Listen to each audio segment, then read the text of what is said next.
bravo to the Wayne County Republicans for fighting back against the left's intimidation tactics. Just to review, and I'll let Zach correct me if I'm wrong, because he's a legal fellow at Heritage, so he knows his stuff. In Wayne County, which is basically, think Detroit, Michigan, they have an election canvassing board, and the board is required to, at a certain point after an election, to certify the vote. And a couple of nights ago, two of the members of the board, who are Republicans, said, we're not going to certify this. This is a hot mess. They may not have used those words, but hearing Rudy Giuliani today talking about precincts where they had 200 and 300% of the registered voters cast a ballot, and if you think about that for a moment, you realize how wrong it is. They said, we're not going to certify. And then they were harassed and intimidated. People said, we know where your kids go to school. And they backed down for a time and then came back the next day and said, no, we're still not going to certify. I thought I'd talk to Zack Smith about what the legal implications of that are. Zack, welcome back to the program. Thanks so much for having me on, Lars. I really appreciate it. So I keep explaining to my audience that, well, I'm not a lawyer or an expert on this, but I understand how the system works. Americans vote. The various precincts certify the vote. The state certifies the vote. The result is used to determine where the how the electoral college electors are instructed to vote on the 14th of November, and we get a president if one candidate gets 270 electoral college votes. But in a place like Detroit, in Michigan, in Wayne County, where you have such bizarrely wrong or fraudulent results, like 200% votes, twice as many votes counted as there are voters in the precinct to cast those votes. You say, well, that's a fraudulent result, and there's no way to do a mulligan or a do-over. So in that case, shouldn't Michigan just say, Wayne County is our most populous county. We can't certify a state result that includes these fraudulent counts? Well, I think that's what we're seeing election officials trying to work through right now. And so basically what happened, you gave a great summary of it, Lars, but basically what happened Tuesday night, the Wayne County in Detroit Board of County Canvassers basically met, and when they started reviewing the election results, they noticed that the number of ballots actually cast did not match the records that local precincts are required to keep that noted how many ballots were cast. And so it's exactly what you said. The two Republicans on the committee refused to certify. They offered several compromises to certify other jurisdictions in Wayne County, not Detroit. But basically what happened, they were harassed and harangued for over 2 hours, called racist, all kinds of terrible names. Their private information was outed, posted online, supposedly so people could continue to harass them. And basically at the end of the night, they reached a compromise. They agreed to certify Wayne County's votes if an audit would be conducted quickly to discover why the discrepancies existed and what could happen. So they agreed to certify the results. Well, the next day, they filed two declarations seeking to rescind their certification, saying basically they thought they had been misled and that the state did not intend to conduct that audit. And so that's where things kind of stand right now. And the next step in the certification process is the State Board of Canvassers, which again is split with two Democrats and two Republicans, are set to review the election results from the entire state and decide on Monday whether or not to certify the state-level results in Michigan. Okay, so Zach, can they rescind their certification at the Wayne County level? Is that legally possible or not? Or does it have to be done effectively by the state saying, we have a fraudulent result, we're not going to certify for the state of Michigan?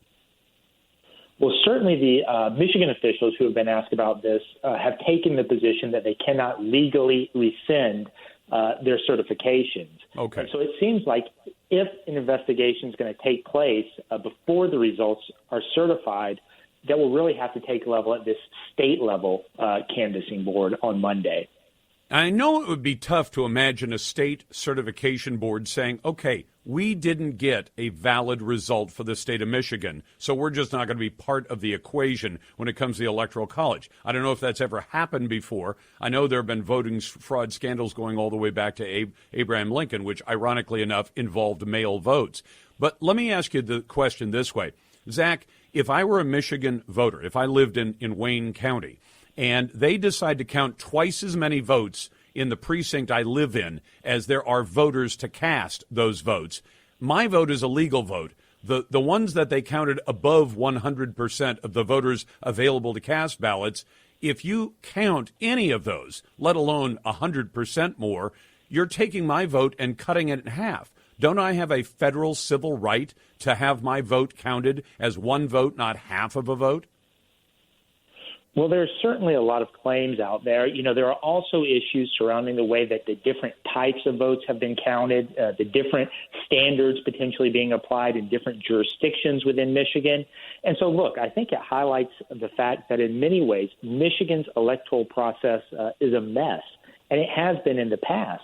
And so moving forward, I think Michigan officials need to take a hard look at their system, and they have to implement some basic safeguards, like requiring photo ID to cast a ballot, like being sure that access is given to all of these precincts and polling places, the poll watchers, so they can observe the process. And most importantly, Lars, they have to get their voter rolls, especially in places like Detroit, accurate and up to date.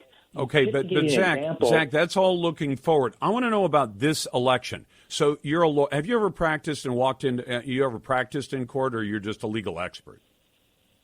I was an assistant U.S. attorney for 3.5 years, Lars. So let's and thank you for that service, because I like the AUSAs. They've been doing some tough work this year.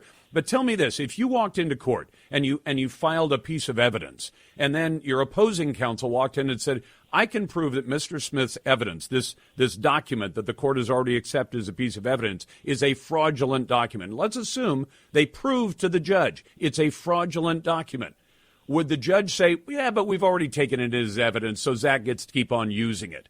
What I'm asking about Wayne County is, if the state of Michigan says we have an election in which the most populous county certified a vote of more votes than there are voters to cast them, if the state of Michigan, if you say, well, we're only going to look forward prospectively, how do we fix this going forward? If they certify that, then we make part of a presidential election a false certification of the vote, don't we? Well, I think it's important to remember, Lars, we're really dealing with two sets of deadlines here. We're dealing with state level, state law deadlines, and then we have the federal deadlines. Right. And under the federal law that governs this, states have until December 8th to certify their election results. And if they follow the appropriate processes and procedures and then certify by December 8th, those electoral college votes will be presumptively valid. And so there may need to be some state action to change the state level deadlines, but there's certainly time for officials to investigate these claims, try to figure out what's happened, and do exactly what you said. Try to ensure that every legal vote counts. And I think it's important that they do so. But, Zach, if the state of Michigan says we're going to certify the vote totals that include votes that we're aware are not legal votes, you can't have twice as many votes as there are voters to cast them. If they certify that, aren't they certifying a fraud? Well, if they certify that, Lars, it would certainly cast the entire Michigan process into doubt. But I think the issue in Wayne County at the election board was a little bit narrower than that, and focused specifically on the discrepancies between the number of ballots that the canvassing board had and the number of ballots recorded in the poll precinct level books. Right. And so as a starting point, I imagine that would be probably the most useful place for Michigan officials to start their investigations and figure out how on earth can we have a different number of ballots from the number of ballots recorded as being cast at the different precincts and polling locations. Zack Smith is a legal fellow with the Heritage Foundation. Zach, thanks very much. I appreciate you coming on to explain all